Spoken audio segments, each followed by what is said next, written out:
thank you for staying this long. I really appreciate it. It's a long day to be listening to people like me. But I hope I can provide a little excitement here at the end. And I was going to say, but I won't say it now, but I'll tell you what I was going to say, and that is, for those people who stayed till the end, our organization would buy each of you a beer. But there are so many of you here now that I'm not going to do that. Well, we'll consider after we get out in the hall. Anyway, I'd like to just say thanks to Kathleen for talking about the use of the word rangelands. I thought that was especially important, and I'm very glad she did that. Thank you, Kathleen. These are much more than rangelands. Rangelands have become associated with livestock grazing as the primary use over all others. So I don't use that word. Our organization was founded with the word watersheds. And I'll tell you a little story after that happened. The Western Watersheds Project is our name. I learned from people who know more than I do after we named the organization that there are certain words you should never use in general public speaking when you're a conservationist. And it turns out there are words like northern spotted owl. Never use those words. You don't want to say words like biodiversity. No, very bad. And it turns out that watersheds is a word you're not supposed to use either. And why is that? And this person who is much more knowledgeable than me said they had focus groups and they had asked people about all these words. And when they asked them about watersheds, the general response was something like, well, my uncle used to have one of those in his backyard. So you never want to use that word. But I'll use it because this is what we're talking about. Are watersheds, or are they our watersheds? This is the photo is taken in the Chalice National Forest in central Idaho, the Copper Basin, in the headwaters of the Big Lost River. This is an area of about 1 million acres that's public lands of the United States. And I should say, before I go on further, that I'd just like to thank John Hanna for organizing this meeting and inviting me down to be here in Arizona. I very much appreciate the opportunity to be here. And I'd also like to mention, as Greta did earlier, to thank a couple people from Arizona who I've worked with over the years. One is the late Joe Feller, who taught at the law school here at Arizona State University and worked in grazing for many, many years, who died in a terrible accident earlier this year. And the other is Steve Johnson of Tucson, who has been involved in this whole issue for far longer than most of us. So I'm sorry I should have said that earlier. So what is on our public lands in the American West? You heard the numbers. There's about 260 million acres of BLM and Forest Service land. And what's happened to it? Well, it's been turned into livestock grazing allotments. And this was done even long before the BLM existed. And it's continued today because people in the agencies are afraid to change it, and there's political considerations they're afraid of, and they're also afraid of being affected in their jobs and being shunted off into closet jobs. But just look at the area. The blue area are the allotments, and every western state west of the 100th meridian is allotted, especially Nevada. Look at Nevada.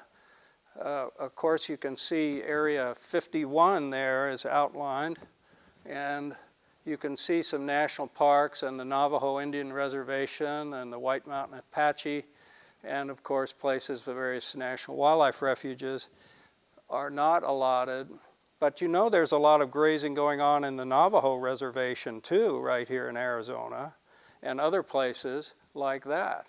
And in fact, even on military bases, grazing of livestock goes on. So it's all been allotted out there. Well, what's the effect of grazing on our public lands? Well, here's somebody who ought to know. Former governor of Arizona, former Secretary of the Interior, a man I deeply respect.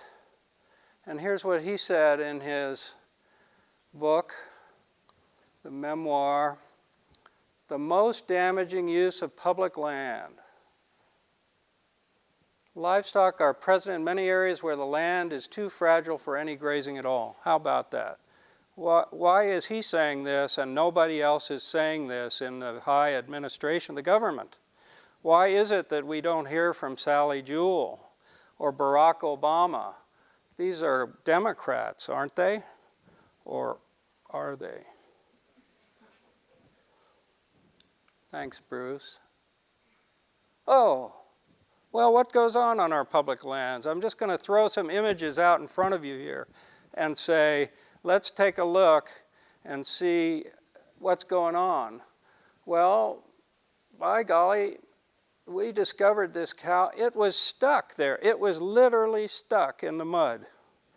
This cow could not get out. I felt bad for the cow. I didn't have any way to do that. No. This is on a Soton Creek in eastern Washington state. What else goes on out there on public lands? Oh, this is in Arizona. This is on the Ironwood Forest National Monument, just west of Tucson, Arizona. Well, good feed. Oh, what is this plant in the foreground here that looks troubled? Does anybody recognize it? Come on. That's an elderberry. You knew, right? It looks peaked. This is a creek called Shoefly Creek in southwest Idaho. That elderberry was apparently the only thing left to eat for the cows. Cows are gone. Same creek. That's a BLM cage put out there to show what productivity would be if you didn't have livestock. Well, it looks different inside the cage. Some of the things growing in there are taller than the people standing next to it. Why is it that we shouldn't have that everywhere along that creek? I'll ask you that question. Oh, this looks like erosion. This is Horse Thief Creek on the Chalice National Forest in Idaho. Severe erosional problem, dying willows, incision of the creek, banks trampled and crumbling and collapsing in, caused by livestock. How about this? What's going on here? Well, I'll tell you, do you see the person with the check shirt and the blue jacket around her waist? That's the U.S. Forest Service District Ranger, Diane Weaver. This is the Lost River Ranger District of the Salmon Chalice National Forest. In the background is my dog, Zuma. She wouldn't even drink this water. This is erosion caused by cattle right now, this year, still going on. District Ranger, I'll give her credit, she was embarrassed. She had not been to this place before. And you have to hike there. It's not just off a road, it's about a 2-mile hike. What are these plants? Well, these are willows. But this is the desertification of an environment in a riparian area where the mesic meadows, which used to be, are still hydric soils, have been dried out and desertified, and the willows have died as a consequence. This is caused by livestock. Well, there's a fence, and it's different on each side. This is in the Upper Missouri River Breaks National Monument in Montana. Guess which side the cows have been on?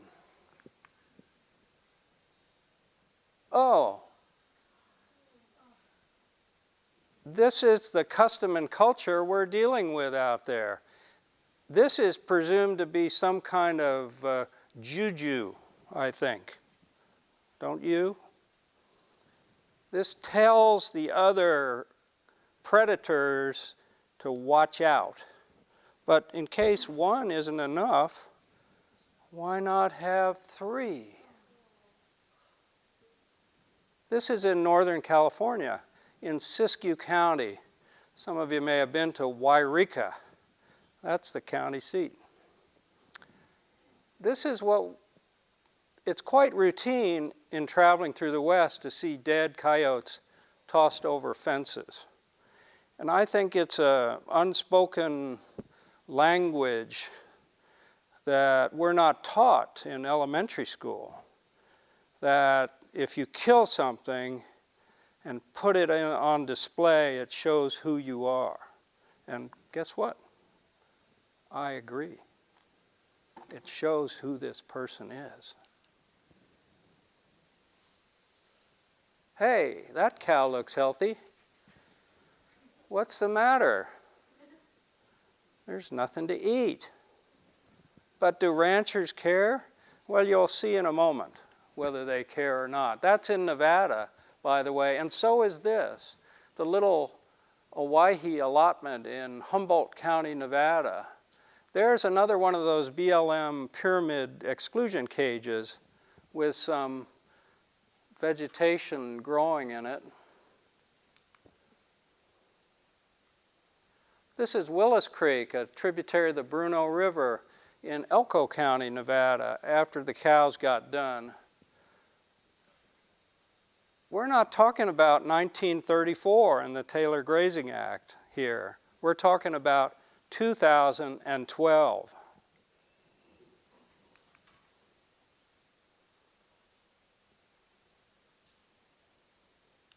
Doesn't want to go away.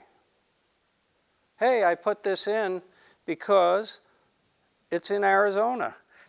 And I noticed that it's used on the flyer for this meeting today, this same photograph. So this is an Arizona Game and Fish game water exclosure. Now, John, do you know where that is? Yeah, I took that photo. It's right at Sunset Point on I-17, just north of Phoenix. And how long ago was this? It's 2000. That's correct. Drought year, but it shows that even during a really bad drought year, you can still have good forage conditions. Right. And what's the grass growing inside there? I don't know the grass. No. All right. Well, all I'm saying is that things are different if you don't have livestock. And one of the things we learn about ecosystem functioning is structure. Do you all know what structure is? Structure is what you have when vegetation is given free expression. It creates what's called structure by the ecologists. And that provides habitat for all the microfauna that are the basis for the food chain. Without that structure, you have I was going to use the word biodiversity desert, but I realize I shouldn't do that. Okay, this is in central Idaho. This is a 100,000 acre allotment on BLM permitted to the daughter of William Hewlett. the co-founder of Hewlett-Packard. Mary Hewlett Jaffe. She's the largest rancher in central Idaho. And I'd like to bring this to your attention. We hear a lot about ranchers and how we want to get along with ranchers and who they are, and they're the salt of the earth, and they really want to save the Mexican wolves now that they see them and they look like dogs or whatever. And in fact, 65% of all public land ranchers are absentee owners. They are not present on the ranch. They have their income source from some other area, and the ranch is a hobby. And this is a good example. All right, who knows who the two largest permittees on public land in the state of Nevada, where the average size allotment is 550,000 acres? You know? Simplot is one of them. Not anymore. Simplot is the largest permittee in the United States, yes, but not in Nevada anymore. He's in Idaho, Oregon, Nevada, several places, or the Simplot company now, since JR died at 99, 3 years ago.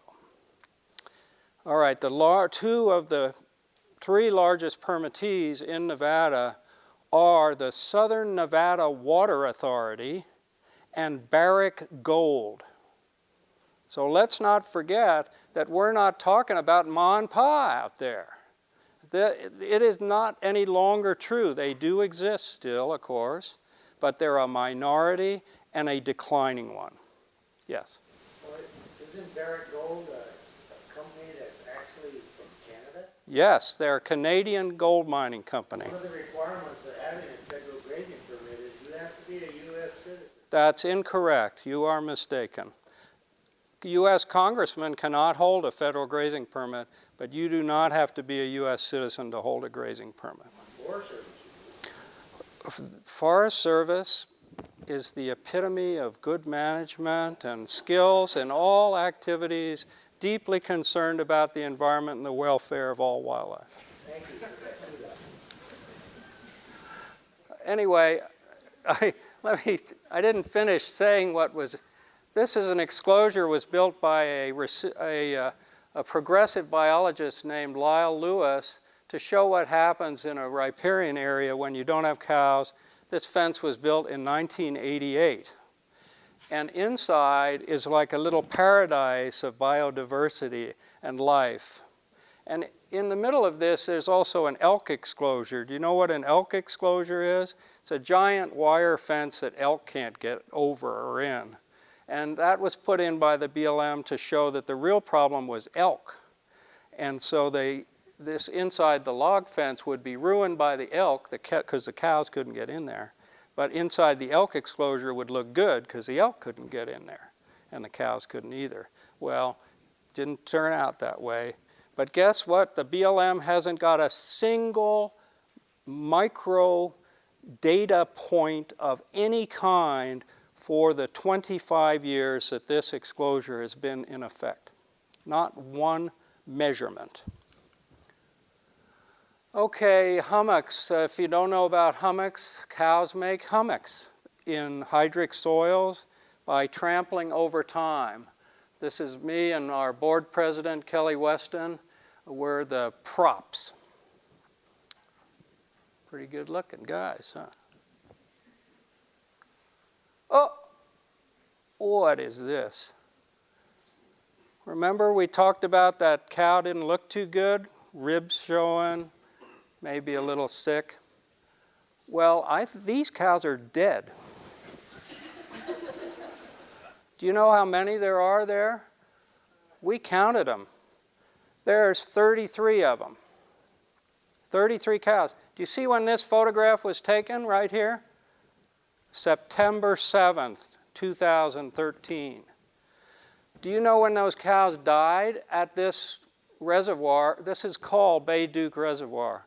It's on the Vail district of the BLM in Malheur County, Oregon, in the Louse Canyon General Management Area, the Star Valley allotment.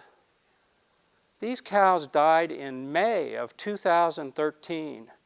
The BLM was informed within 2 weeks of the first one dying there that this was happening, and they didn't do anything, and even more cows came and died at this drying up water source over the course of the summer, and this photo was taken just a little over a month ago.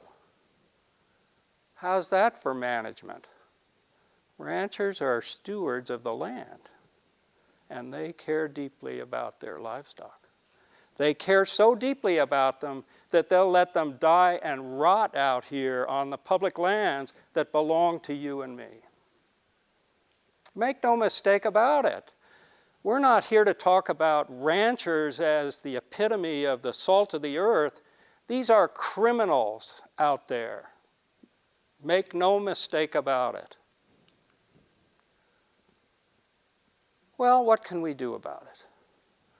Let's not just get angry. We've heard earlier it's not a supportive thing to do. Well, I brought 3 examples of what we can do, you can do. And these are examples that deal with the laws of the United States and how to address management on public lands. Up there in the middle is a red-band trout, an inland red-band trout from the deserts of southern Idaho that exists in waters that are deeply polluted by livestock. And what this map shows is streams that are listed by the Idaho Department of Environmental Quality for violations of the Clean Water Act. And they have, for some of them, put into place TMDLs, which stands for Total Maximum Daily Loads, which are allowed to recover these lands under best management practices so they meet all state water quality standards. Well, they're just not meeting them. And the BLM, primarily these are on BLM, but there's quite a few on Forest Service too. You, or we, our group, we go find these places, identify them, challenge the authorization of grazing because it's the cattle and sheep that are putting the E. coli that's polluting the water into the water, and also the sediment from the erosion caused by the destruction of the cryptobiotic communities and the bank erosion. There used to be sage grouse in Arizona and New Mexico, but there aren't any now. Well, what is happening with sage grouse?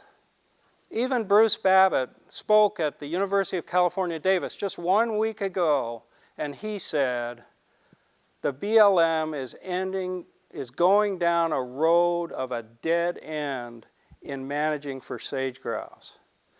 And the mistakes they make are going to result in the biggest changes in the history of the American West. Well, what's he talking about? He's talking about the fact that this area running from the Canadian border in a big kind of arc through Montana, Wyoming, Colorado, Utah, Nevada, Oregon, Idaho, extending into California, and also Washington State, a tiny group. There's about 400 sage grouse in Washington State, an isolated population. The BLM is doing 6 separate supplemental EISs right now. Some of them have come out already in order to beat a deadline of September 2015, court-ordered, for the U.S. Fish and Wildlife Service to decide whether sage grouse should be listed under the Endangered Species Act.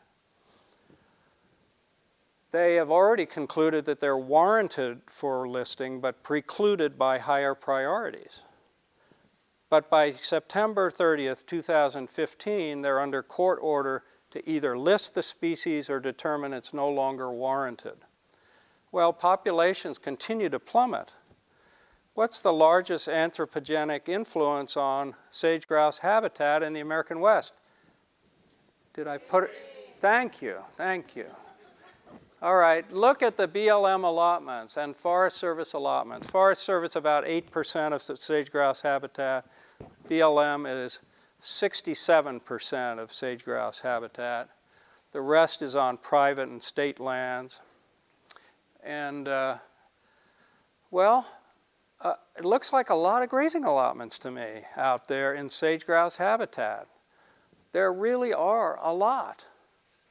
And our group, just for your information, there's about 19,000 grazing allotments in the American West on BLM and Forest Service land. Our group currently is involved in over 7,500 of those in the American West in 11 states. That's not enough, but it's a big chunk. If sage-grouse get listed, it's over for livestock in that area. I can assure you. And I can assure you of another thing, that the BLM is incapable of reading the law. Not only are they incompetent managers and stuck in the past and living, as we learned, in a schizophrenic world of their own making where they need medication and counseling on a constant basis just to survive in the 21st century. But they can't even read the law. And what does the law say? The law says that in order to mitigate for a species at risk of extinction, you have to have adequate regulatory mechanisms to address the habitat needs of that species, to protect it, to mitigate for impacts like oil and gas drilling, roads, ATVs, all the negative impacts that happen in the American West. And also, why do we know that stopping livestock grazing is helpful for saving sage-grouse? Does anybody know what this blue thing is right there? No, not Steens. Close. That's here. That's Heart Mountain National Antelope Refuge. What's this right here? That's the Charles Sheldon National Wildlife Refuge. Between the two of them, there are almost 1 million acres of western public lands that are not grazed by livestock. Well, what's happened since livestock were removed in 1991 and 93 from these two wildlife refuges? Heart Mountain was created by President Franklin Roosevelt in 1936 to protect antelope. When was the year between 1936 and 2013 that had the highest number of antelope ever measured on Heart Mountain? Somebody give me a guess. 2013. This man is right. Guess what? Since livestock left Heart Mountain, the antelope population has soared. And before livestock left, the U.S. Fish and Wildlife Service was blaming coyotes for the lack of antelope, and were out there gunning down from airplanes the coyotes, because the coyotes were eating the antelope fawns. It was bullshit. So we know that sage-grouse, the same thing has happened at Heart Mountain since cattle have been gone. The sage-grouse numbers went kind of fluctuated for a few years and then just took off like that. So much so that now the Oregon Department of Wildlife goes in and takes sage-grouse out of Heart to put them in other places because there are just too darn many there. Okay, so we know that it's going to make a difference. And so next time you're talking to your BLM manager in sage-grouse habitat, be sure and ask him or her, do you have adequate regulatory mechanisms? I know you're thinking about it. And one of the reasons we know that the BLM is different and in some respects worse than the Forest Service is that at least the Forest Service, when it amends a forest plan, incorporates those amendments immediately into all grazing permits. But the BLM doesn't. And that means when they amend all 68 plans in sage-grouse habitat in 2014 as currently planned, that no grazing allotments will have a single regulatory mechanism added to the permit at that time. And that means that anybody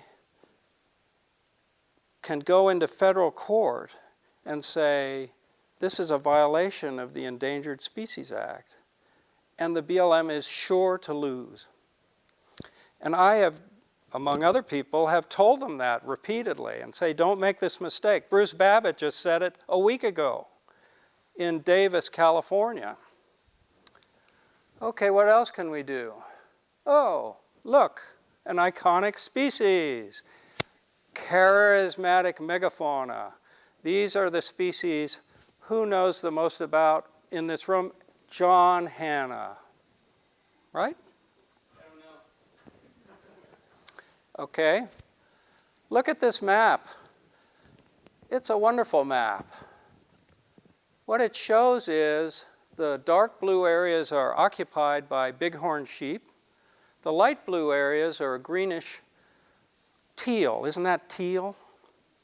Those show a 9-mile buffer zone around occupied bighorn sheep habitat, which is the recommended distance to maintain between domestic sheep and bighorn sheep to prevent disease transmission of fatal lung diseases to bighorns that are highly contagious and kill them. And they have no recourse. Well, then what else do we have? BLM sheep allotments in red. And then we have Forest Service sheep allotments in this kind of purple color that are within those zones. Here's another avenue of how to address the negative impacts on wildlife. And remember, the title of our talk today, our whole symposium today, is Wildlife First. Why shouldn't we have wildlife first? Aren't they more important than cows? You saw all those allotments. I showed that slide. All those allotments produce 2.4% of the beef in the United States every year. 160 million acres, 2.4% of the beef. Well, do we need domestic sheep? When was the last time you had mutton stew? Who's eating mutton out there? I have yet to meet anybody who's had, oh, mutton stew? There's one back there. This is a, look, that, what? You guys are, this is wonderful. We should tell these sheep ranchers that it's a growing thing. Mutton stew. Okay, there's many sheep allotments that are at risk here because, and there's another factor involved. In the 2012 Omnibus Appropriations Bill passed by Congress and signed by the President, there's a provision in there that allows the permanent retirement of federal sheep grazing permits located in conflict areas with bighorn sheep. How many of you knew that? There's one back there. Kathleen, is that you? She knows it. Yes? Does that include driveways?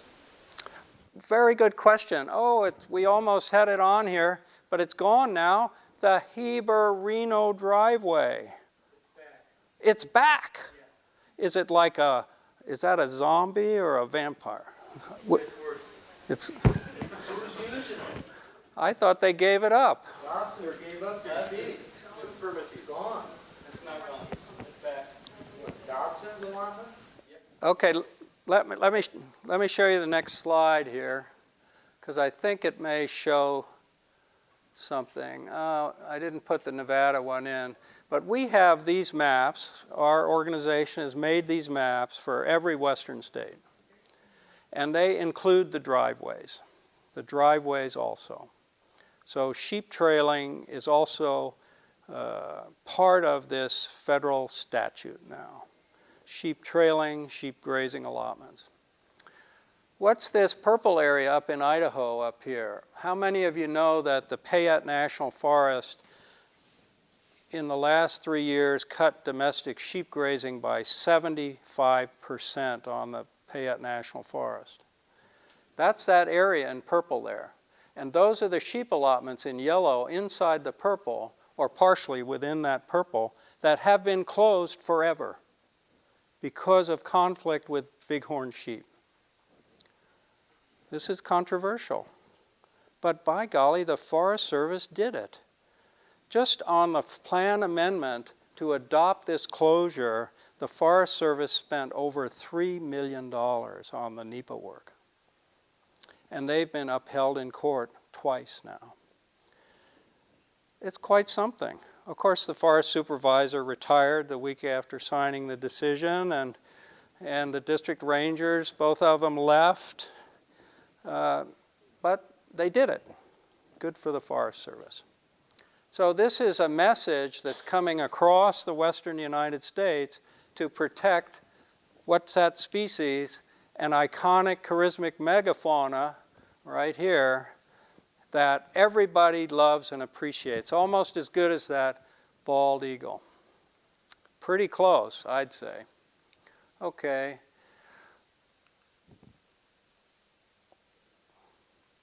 Well, I'm going to give you some good news now. We've had the bad news. We've had the fight, 3 ways to fight. And now we're going to say the good news. This is Barn Woody Meadows in Hart Mountain National Antelope Refuge in eastern Oregon, photo taken in 1990, before cattle were booted off the refuge. You can see October 1990 on the sign. It's a little fuzzy. Looks poorly there, doesn't it?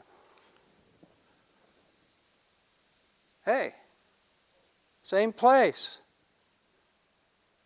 September 2013. Terrible fire hazard, all this grass. You know, it's going to burn. All those aspen are going to burn up. We know from studies there that the neo-migrant bird population in this very aspen clone here has more than quintupled in the last 20 years. Well, why is that? Birds, what do they know? Bird brain. Oops. Trampled out aspen. What's the matter with aspen? Is it sick?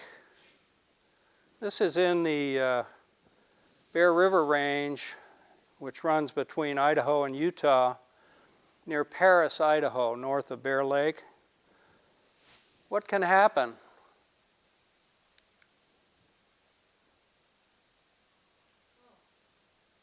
How about that?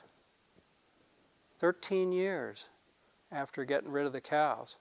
No burning, no scarifying roots, no digging around with shovels, no hand cutting the aspen, no nothing except getting rid of the cows.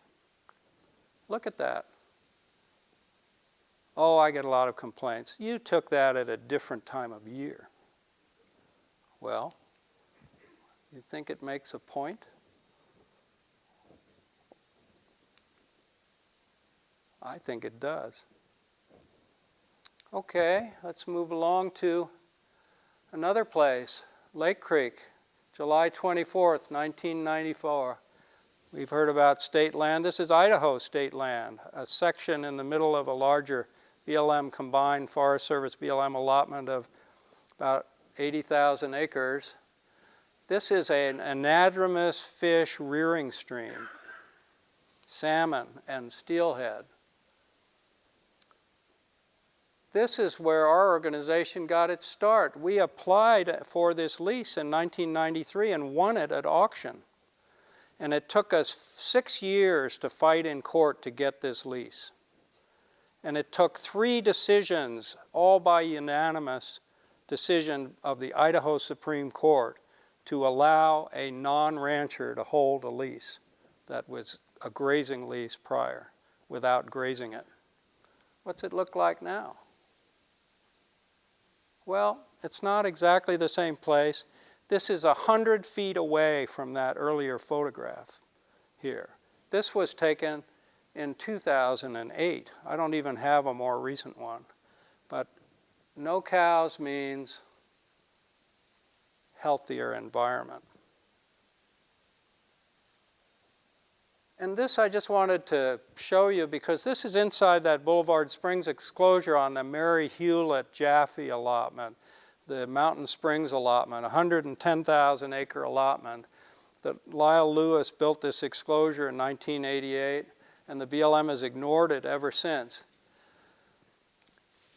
For whatever reason you want to think about the landscape, to me, aesthetically, experientially, ecologically, understanding, for wildlife,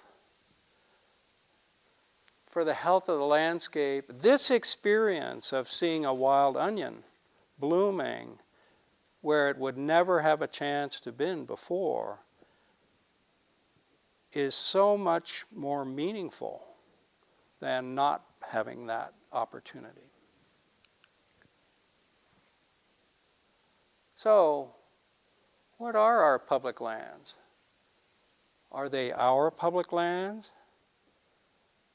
I think they are. Are they for conservation and wildlife? Wildlife first? Yes. Yes. And yes again, because that's what they're good for. They're not good for livestock at $1.35 an AUM for a cow that now weighs 1,500 pounds instead of 1,000 pounds that it did in 1946 and is eating 1/3 more forage now but not being accounted for by the agencies. No, it's not good for that. This is the Sawtooth Wilderness. This is the Stanley Basin. This is the Sawtooth National Recreation Area in central Idaho. This is where I live. Do we want cows there? I don't. Thank you very much.